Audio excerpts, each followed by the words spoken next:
With the Enbridge Ride to Conquer Cancer coming up, many athletes from across Canada are preparing themselves and their bikes for a majestic 255-kilometer ride through the Rockies. The athletes will endure several days of burning muscles in hopes to raise awareness for cancer research and prove that one person can make a difference, but together we are stronger. For many of the athletes, the event hits close to home with friends and loved ones who have endured this terrible disease. For Nicholas Thickett, one of the riders, the event has a special place in his heart, a place that will always be filled with memories of his hero.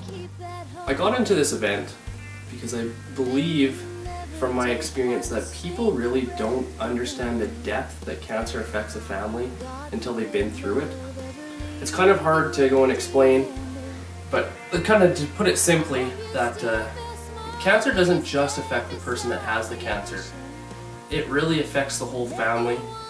You know, you watch somebody suffer, you watch somebody get sick going through their chemo, you can watch them get their diagnosis and they try to go and figure out, and it's like somebody just puts this dark veil over your head and you really don't know what's going on.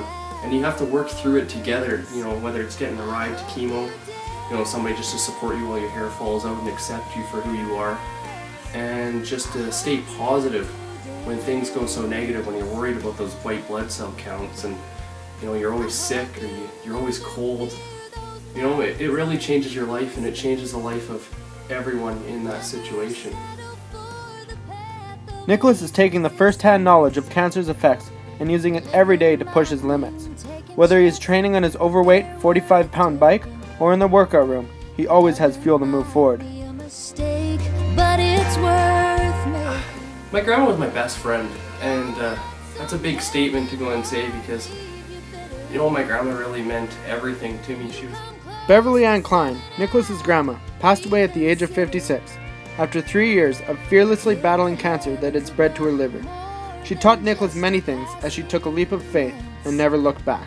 When you get the choice to sit it out or dance, I hope you do. You know, she was confident, she was strong, you could trust her, she was respectful, and she held herself with such high integrity even when the person did not deserve it. My grandma never gave up.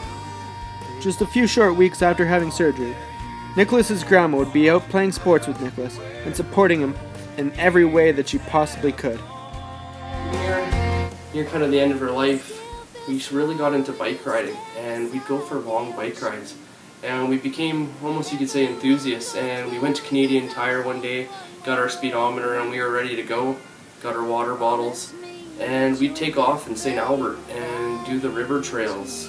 She'd take me to the BMX track and she'd be right in there with me. And, you know, it's pretty amazing to say that when it comes to the sports and activities that we did, my grandma never let me down. She was always right there beside me. The support and lessons provided to Nicholas by Beverly were just the beginning. In reality, she provided and meant much more than just a grandma to Nicholas. She went through, and you know how hard she had to work, and everything she did for us and our family to make our lives so much better. And I don't think we ever say thank you enough and realize just how much those people do for us. You know, when it comes right down to it, Beverly Ann Klein is an unsung hero because of that. And so, Nicholas departs on the 255-kilometer challenge of a lifetime. Why? To say thank you to his hero. Nicholas will take on the Rockies, but he needs your help to conquer cancer. Truly, every dollar counts, because together, we are stronger.